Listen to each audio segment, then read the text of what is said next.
Hi everyone, welcome back to my channel.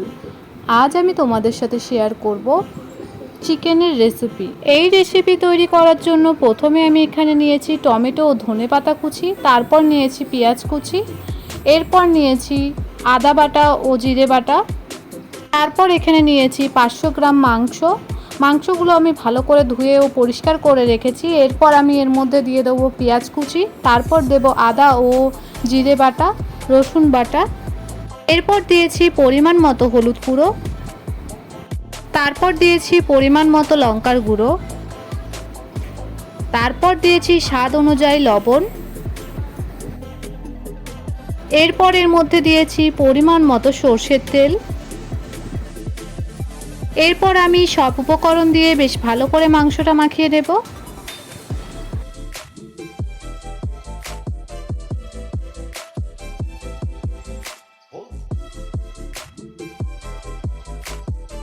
মাংসটা marinate করা আমার হয়ে গেছে। এরপর আমি 30 মিনিট মতো ঢেকে রাখবো।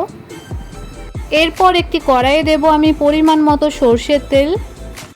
তেলটা গরম হয়ে আসলে এর মধ্যে আমি দিয়ে দেবো কেটে রাখা আলু, দিয়ে সব কিছু একবার বেশ ভালো করে মিক্স করে নেব।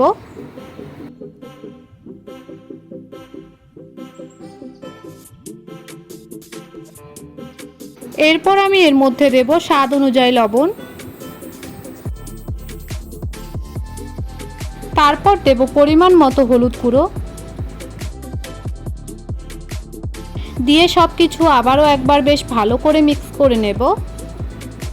এরপর আমি আলুগুলো 5 থেকে 6 মিনিট মতো বেশ ভালো করে কুক করে নেব। আলুগুলো আমার প্রায় ফ্রাই করা হয়ে গেছে। এরপর আমি একটি ছাঁকনির মাধ্যমে ভালো করে তেলটা ঝরিয়ে তুলে নেব একটি পাত্রের মধ্যে। এরপর আমি বাকি তেলের মধ্যে দিয়ে দেবো ম্যারিনেট করা মাংসটা, তারপর একবার বেশ ভালো করে নেড়ে চেড়ে নেব।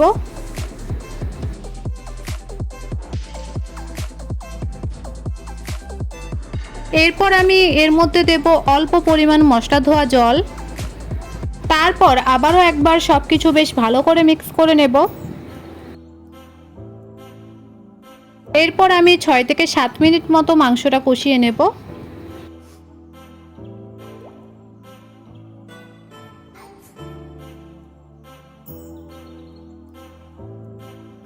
6 থেকে 7 মিনিট পর একবার ঢাকনা খুলে দেখে নেব যে তলায় লেগে গেছে নাকি, আর একবার বেশ ভালো করে নেড়ে চেড়ে নেব।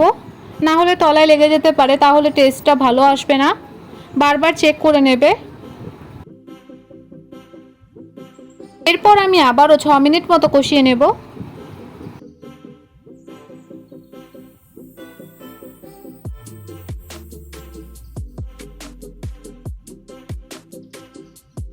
এরপর আমি আবারও একবার ঢাকনাটা খুলে দেখে নেব যে তলায় লেগে গেছে নাকি, আর একবার বেশ ভালো করে নেড়ে চেড়ে নেব।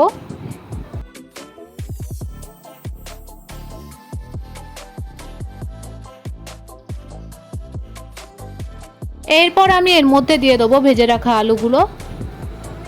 এরপর আমি এর মধ্যে দিয়ে দেবো টমেটো কুচি। এখানে আমি 2টো টমেটো মাঝ বরাবর কেটে নিয়েছি। তারপর একবার বেশ ভালো করে মিক্স করে নেব সব কিছু।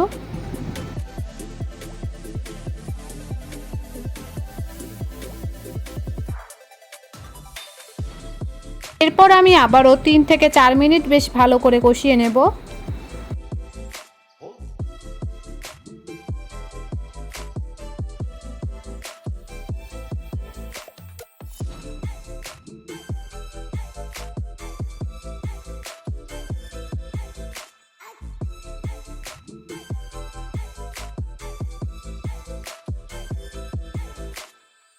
মাংসটা আমার কষানো হয়ে গেছে। এরপর আমি এর মধ্যে দিয়ে দেবো পরিমাণ মতো জল।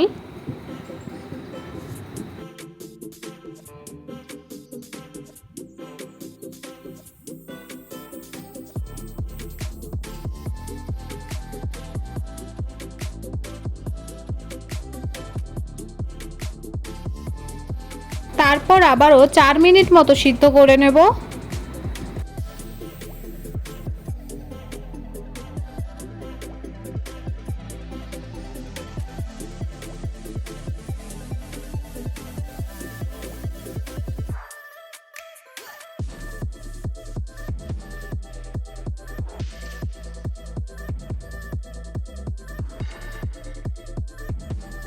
এরপর আমি এর মধ্যে দিয়ে দেবো মিট মশলা।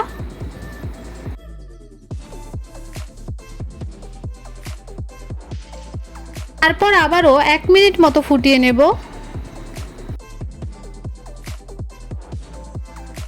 এরপর আমি এর মধ্যে দিয়ে দেবো ধনেপাতা কুচি। ধনেপাতা কুচি দেওয়ার পর একবার বেশ ভালো করে মিক্স করে নেব। আর এই রেসিপি আমার পুরোপুরি তৈরি হয়ে গেছে। তোমাদের যদি আমার এই ভিডিও ভালো লাগে তবে লাইক, কমেন্ট, শেয়ার, সাবস্ক্রাইব করবেন।